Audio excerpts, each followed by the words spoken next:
ममता की बहू शुचि हर बात पर चिक चिक करती, जो ममता को बिल्कुल अच्छा नहीं लगता। बहू, तेरे में कोई कमी नहीं है, सारा काम भी तू बहुत अच्छे से करती है, लेकिन ये तेरी जो जबान है ना, बड़ी कैंची की तरह चलती रहती है, जो तेरा सारा काम बिगाड़ कर रख देती है। वाह जी वाह, मतलब आप लोगों को बेजुबान बहू चाहिए थी, जो न बोले न बात करे, और आप लोग बस जुल्म ढाते रहे। तभी वहां क्षितिज आ जाता है। अरे, ऐसा क्या जुल्म हो रहा है तुम्हारे ऊपर? माँ सही कह रही है, मैं खुद तुम्हारी चलती जुबान से परेशान हो गया हूं। अब तो शुचि का पारा 7वें आसमान पहुंच जाता है। वाह जी वाह, अब आप भी! क्या नहीं किया मैंने आपके लिए, अपना सब कुछ दांव पर लगा दिया, लेकिन आप भी अपनी माँ की जुबान बोलने लगे। अरे यार, कैसी बात बोल रही हो? माँ की जबान, बीवी की जबान? अरे मेरी तो कोई जुबान है ही नहीं जैसे। देखो शुचि, माँ से बुरा व्यवहार मैं पसंद नहीं करूंगा। अब क्या था, माँ के सामने अपनी हुकूमत कम होती देख शुचि को माँ से नफरत होने लगती है। अगले दिन शुचि माँ के कमरे में जाती है। माँ, ये लीजिए गर्म पानी। पानी रखकर वो चली जाती है, लेकिन जैसे ही माँ गरारा करने लगती है, हाय रे, मैं तो जल गई। अरे पानी इतना गर्म क्यों दिया शुचि? मेरा तो पूरा का पूरा मुंह ही जल गया। वाह, मजा आ गया। लग रहा है गर्म पानी ने अपना काम कर दिया। अब और लगो ना मेरे मुंह। शुचि, माँ के चिल्लाने की आवाज आ रही है, और तुम कैसी हो कि जाती भी नहीं, देखती भी नहीं कि माँ को क्या हो गया। आवाज तो आपको भी आ रही है, जा तो आप भी सकते हैं, लेकिन नहीं, शुचि ने तो जैसे सारे काम का कॉन्ट्रैक्ट साइन कर लिया है तुम्हारे परिवार से। ये कहकर शुचि माँ के कमरे में जाती है, लेकिन जैसे ही वो कमरे में घुसती है, माँ जल्दी से शुचि को पकड़कर खींच लेती है और ऊपर एक बड़ी सी छिपकली गिरती है। शुचि छिपकली देखकर डर जाती है। हे भगवान, ये छिपकली मेरे ऊपर गिरती तो मैं तो मर ही जाती। हाँ बेटा, मैं जानती हूँ कि तू छिपकली से डरती है, और समय पर मेरी नजर पड़ गई। ऐसे मेरा मुंह जल गया है। प्लीज कुछ कर, रहा नहीं जा रहा है।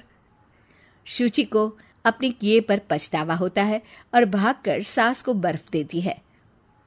ये लीजिए, इसे मुंह में रख लीजिए, और गलती तो वैसे आपकी भी है, चेक करना चाहिए था ना आपको कि पानी कितना गर्म है। अरे 7 साल हो गए तेरी शादी को, तब तो चेक नहीं किया, अब क्यों करूं? वाह जी वाह, यहाँ भी मेरी ही गलती है। अरे इंसान हूँ, मशीन नहीं जो हमेशा सही रहूं। अच्छा, आज मैं दोपहर में सहेल के घर जा रही हूँ, अभी से बता देती हूँ। अरे हाँ हाँ, जाना, मैंने कब मना किया है? पता है नहीं किया, लेकिन बच्चे? हाँ हाँ, जैसे तू हमेशा बच्चों को साथ लेकर जाती है, मैं देख लूंगी ना।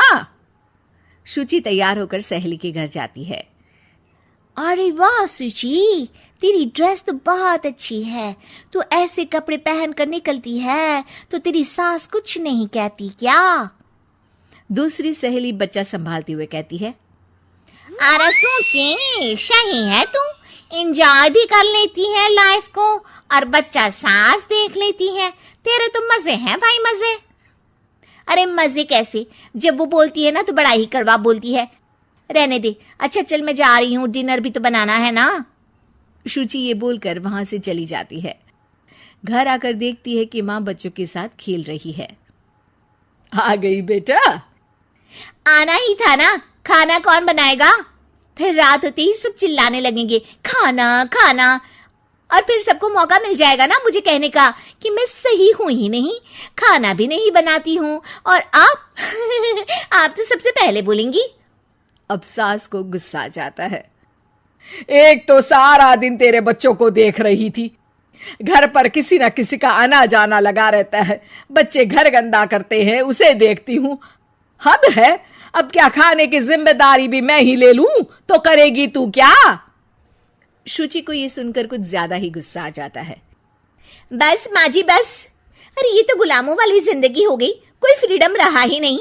ऐसा लगता है कि बंद कर रह गई हूँ, घर तो किसी कैद खाने सा हो गया है। मन ही नहीं करता यहाँ रहने का। अब मैं और आप एक घर में रह ही नहीं सकते बस। अरे तो क्या मैंने बांध कर रखा है तुझे? अरे मैंने क्या कर दिया जिससे तुझे ऐसा लग रहा है? और तेरा इतना बोलने के बाद तो मैं खुद ही तेरे साथ नहीं रहना चाहूंगी। लेकिन अब सवाल था कि सासू माँ जाएंगी कहाँ, क्योंकि बहू तो मायके चली जाती है, लेकिन सास कहाँ जाए। तभी क्षितिज आ जाता है। उसे भी सारी बात का पता चलता है। वो माँ को समझाता है, लेकिन वो मानती नहीं और ना ही शुचि मानने को तैयार। दोनों की लड़ाई में माँ का सामान पैक हो जाता है। माँ अब कहाँ जाएंगी? मैं भी अपने मायके जाऊंगी।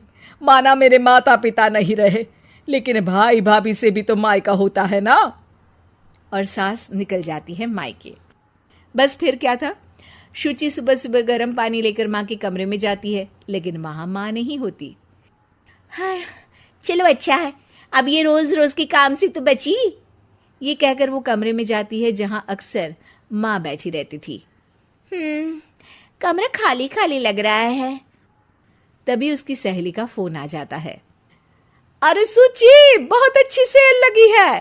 कौड़ियों के दाम में ब्रांडेड कपड़े, जूते और बैग मिल रहे हैं। चलो ना चलते हैं। वाह रे वाह, ठीक है मैं आती हूँ। अब तो कोई टेंशन है ही नहीं, सासू माँ भी नहीं है, अब तो मजे से घूमूंगी। अरे मजे से तो तू पहले भी घूमती थी, लेकिन सास नहीं है तो बच्चे कौन देखेगा? और तुझे तो पता है ना, मॉल्स में बच्चों की एंट्री बैन है कोरोना के कारण। अरे तो फिर कैसे आऊंगी मैं? सेल तो बस आज के लिए है, कल खत्म। शुचि को बड़ा रोना सा आता है। फिर वो जब दिन में खाना खाने बैठती है, वो भी अकेले अकेले तो कोई खाना भी नहीं खाया जाता। मैं नहीं खा रही माँ के बिना। शाम को क्षिति जाता है तो शुचि जोर जोर से रोने लगती है। अब क्यों रो रही हो? क्या हुआ? माँ को घर से निकालकर शांति अभी भी नहीं मिली तुम्हें? नहीं, मैं माँ के बिना नहीं रह सकती। ना कोई बताने वाला है कि मैं कैसी लग रही हूँ, ना ही कोई समझने समझाने वाला। मैं माँ के बिना नहीं रह सकती। चलो माँ को ले आते हैं।